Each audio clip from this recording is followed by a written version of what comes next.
Chapter 4. The Girl Who Fails. The young man fights shy of the girl who makes a dead set after him was the inelegant but or true paragraph I read in the paper not long since. The paragraphist was evidently a man and knew his sex. The girl who runs after a man fails. She more likely disgusts him than flatters him. He does not want her or her attentions when he can have them without the seeking. It is man's province to woo, and his whole nature seems to revolt against a turning of the tables. I call to mind a schoolmate who on this account was a complete failure.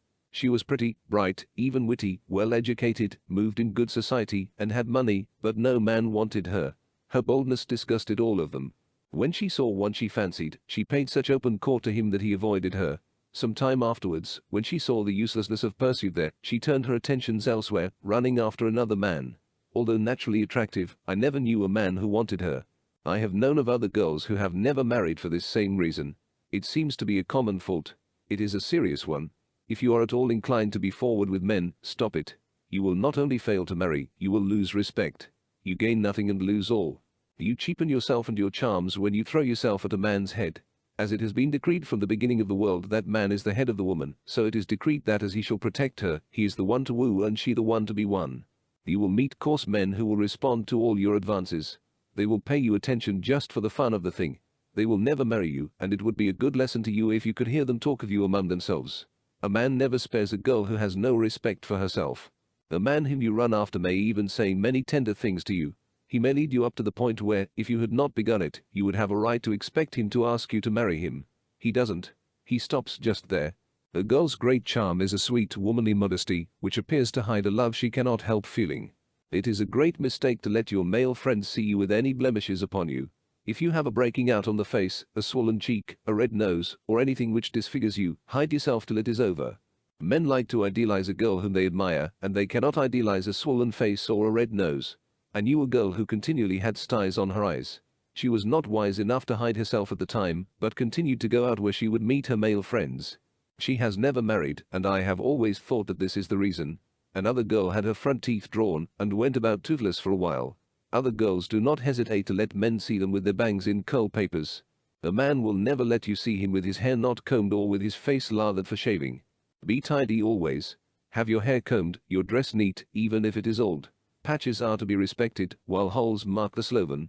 Always, even if you are scrubbing the floor, be ready to see anyone who comes. The very one in whose eyes you most desire to appear well may come then. Some men have a way of dropping in at such unexpected times. Many a man has been disillusionized by a dirty dress or a frosy head. Men like a nice appearance. They never want to marry a sloven if they know it. A bright and interesting writer has never married for this reason. Her head is never combed, and there is always a rip somewhere in her dress. Her hands are generally touched off with ink. The independent, self-reliant girl is rarely a favorite with men. A man loves to protect. He does not like a masterful, bossy girl. He does not want to follow as if he were a spaniel. It is a poor specimen of a man who does not want to lead. 3 sisters were left with a very little money at the death of their father. They were self-reliant and thorough businesswomen. They invested their money to such good advantage in real estate that in a few years they became wealthy women. They were never married. It would have been impossible for any man with any self-respect to have loved either of them. They were so mannish, independent, and self-reliant. Do not be of the so-called woman's rights order. Men hate strong-minded women who are forever harping on the wrongs of women and of the rights they are going to have. That kind of girl generally does have the wrong of being neglected by the sterner sex. A woman's right is a husband, a home, and children. It is her right to have something to love and to make happy. When she wants to usurp a man's place, she is going out of her sphere and makes a failure of her life. If you have a leaning towards woman's rights, erect yourself and lean the other way. If you do not, you are doomed to unattractive spinsterhood, dress reform, and the lecture platform, and to feed on husks. That sweet little wife yonder, who hardly knows who is being voted for, and whose horizon is bounded by her husband, is feeding on corn. She believes that her rights are wifehood and motherhood, and she has them. A self-assertive girl fails. A self-assertive, selfish, self-centered girl is no man's ideal. It is unwomanish as well as unwomanly. A girl who can push ahead and take her own part is generally allowed to do so. It is a mistake to be anything that is unfeminine. Men never admire girls who have masculine characteristics. Only a fool will marry her. Do not ape men in dress or manner. Strive to be womanish and womanly at all times in every way. The attractive woman is womanly sweetness personified. The girl who insists upon attentions gets none. The girl who looks upon her escort as her slave pro tem loses him. You must never treat a man as if he were your servant. He will not stand it from you, although you may be attractive in other ways. His manhood will assert itself, and no matter how much he has loved you, that love will be killed. It is a poor outlook for married happiness. He does not care to wait where he knows he will be henpecked. A poor girl will marry before a wealthy one will. The latter has it written upon her that it costs a mint to keep her. She may be much admired, but she is an expensive luxury. Unless a young man has exceptional means, he must give her up. You will find numbers of unmarried women in the highest society everywhere. Men are afraid to marry the daughters of millionaires unless a large dowry is going to be among the wedding presents. Extravagant habits, they know, have been her rule. She has never been taught to economize in anything. She must have an establishment as elegant as her father's. She could not think of beginning as humbly as her parents likely did. So she either fails to marry at all, or marries late in life, when the death of her parents has given her an independent fortune. A girl who shows her anxiety to marry generally fails to do so. A man feels that it is marriage and not himself that she wants. That wounds his vanity. She is never self-possessed in the society of men. She is so anxious to please that she plans beforehand what she will say. When she says it, it comes out wrong and does not fit in. She is trembling and eager even if she does not run after him. Like vaulting ambition, she overleaps herself. Every time you meet her, she has new and fresh hopes. She is waiting always anxiously for a proposal, and would accept any man who offered himself regardless of creed, almost color, circumstances, character, and condition. The sharp, snubby girl never succeeds. A man will not stay where he is snubbed or where his vanity is wounded. Some girls, especially very young ones, have an idea that they are saying smart things where they are only saying sharp things. You hardly realize what a great mistake you are making when you try to be witty at a man's expense. You only make a greater one when you are cutting in your remarks.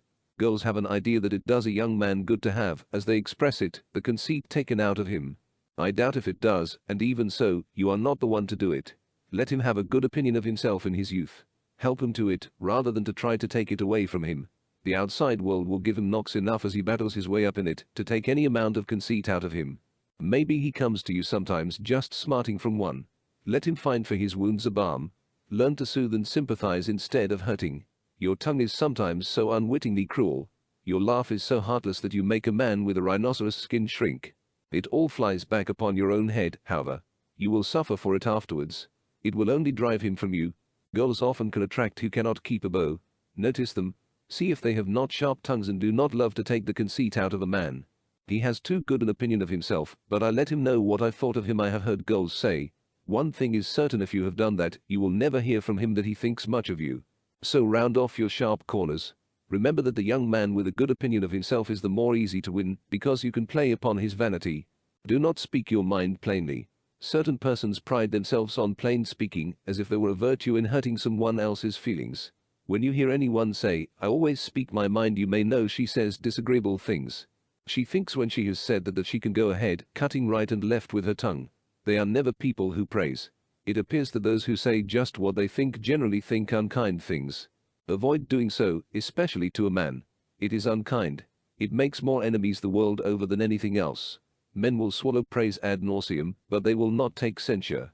The eccentric girl had better never have been born, as far as men are concerned. They will have nothing to do with her. If you are eccentric and have prided yourself upon it, the sooner you become like folks the better for you. A man will not pay attention to an oddity. An outlandish hat that causes comment will sometimes drive him away. He may not know what is the matter with it, but he knows he will not ask you out while there is any danger of your wearing it. It is a mistake to be odd in your conduct or language. Eccentricity grows upon one. If you are given to it in your youth, what will you be in your old age? A man would know that if you were rash enough to marry you, every day you would make him ashamed. The girl who has too many gentlemen friends hardly ever marries. There is something in every man's heart which subscribes to the rose that all are praising is not the rose for me. There are cases where jealousy of another man's attentions will hasten a proposal. But two are in the case there, however, and both are in love. Avoid many gentlemen callers. Do not allow your house to become a meeting place. A man will not fall in love where he sees you smile as sweetly on another man as you do upon him. He will reign alone. He never goes on shares where a heart is concerned. A man may call often where he knows he will meet other men, but it is only as a friend. He does not fall in love with his hostess. When he marries, it will likely be some little modest girl who hardly knows any man but himself. When I was very young, I remember hoping that when I grew older, I would have as many gentlemen callers as a certain young lady who lived near us. Every night her parlors were thronged. It seemed to be a general meeting place for young men. Her sister and herself lavished their smiles upon them. She never married. Her sister married a man whom she met in another place and who hardly ever came to the house. Another girl had quite as many callers. She must have seen her danger, for she ceased to receive them. Some time later she married. It is flattering to your vanity to have a great many gentlemen friends who call and who take you out, but it will certainly stand in the way of marriage. It is fun, doubtless, to count up a long list of escorts, but the girl who can do so rarely counts up a long list of offers. A girl who was so retiring that she was rarely invited out by a gentleman, was loved by almost every man who got well acquainted with her. She could have counted up a long list of offers, but a short list of escorts. At a party she was a wallflower. She had few gentlemen callers, yet it seems as though all men longed to possess her.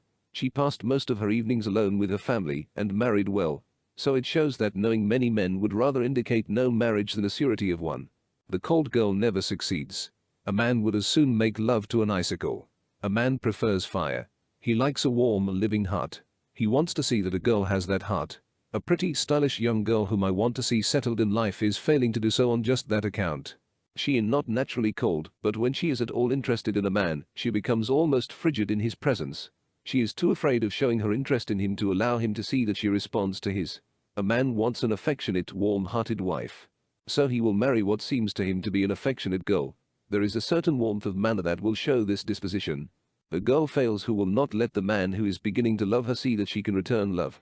It must be shown modestly, however. You must be sympathetic. Man has his success and his failures in life. As he comes to you, he is thinking of them more than he is of you.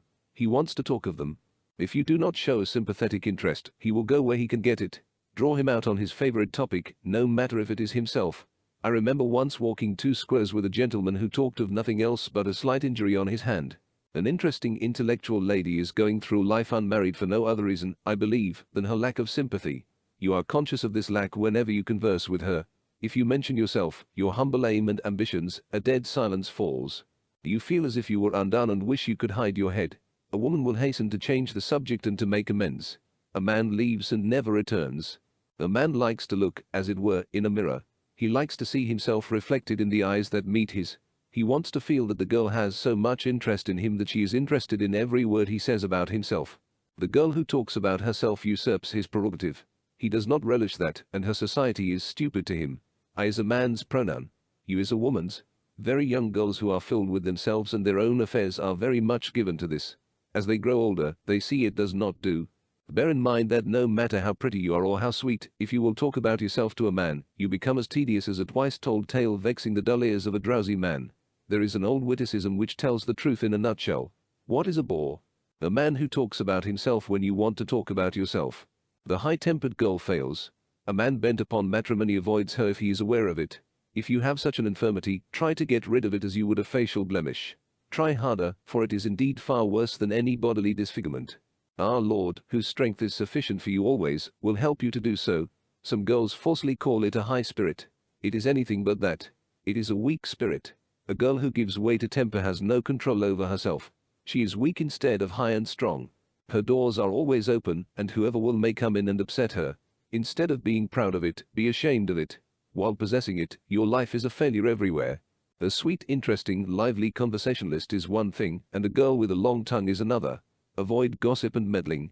It is a mistake to entertain a gentleman with an account of your neighbor's failings and backslidings. His interests are broader. He rarely stoops to such little things, and they weary him. Men never care for girls who have the reputation for being gossips. Fill your mind with better things.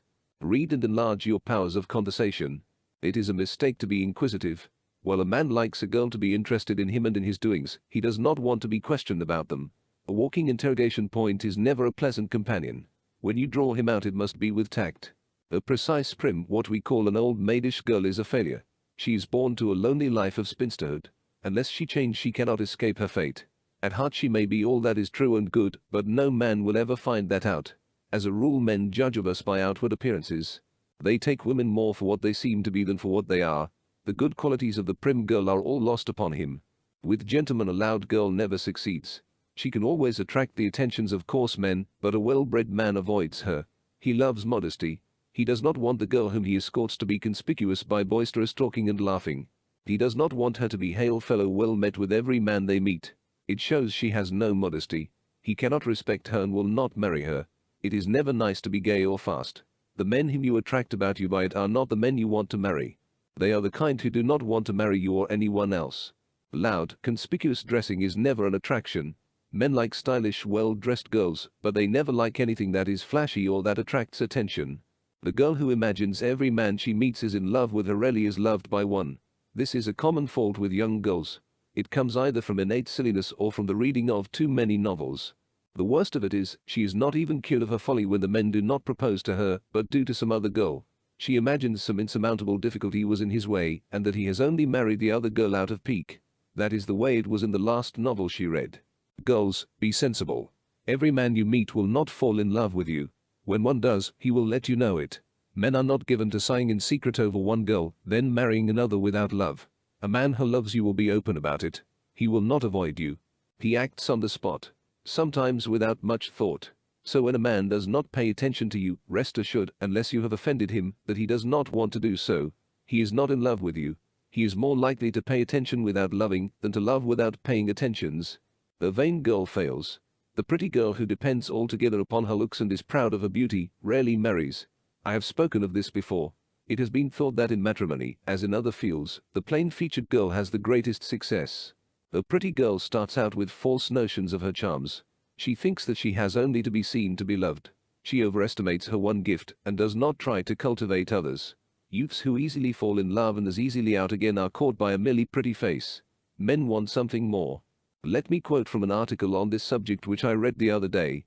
Look about you and count the number of faded, thwarted beauties you know who are embittered dependents, or else late in life, have picked up a broken stick in the shape of a partner to help disguise their crippled vanity. In fact, so frequently is this the case that between the ages of 16 and 26 only extraordinary virtue and talent ever saves a belle from grievous folly in her aspirations. So if you are a beauty and wish to marry, I advise you strongly to put aside all vanity and to cultivate the superior charms of your plainer sisters. Never allow your mother to do the courting. There are times when a girl can win a man against his will, and he will never know that it was she who did it. A mother never can do this. A man knows it every time. When he sees her efforts, he is forewarned and on his guard. It is all done in cold blood and deliberately by the mother. The daughter has less deliberation and a great deal of warm blood when she attempts it. He is likely to think, "What an interesting girl. I believe I could get her if I tried and may try." Of the mother's efforts, he thinks, "That old woman wants me to marry her daughter. I can see through her. I won't do it."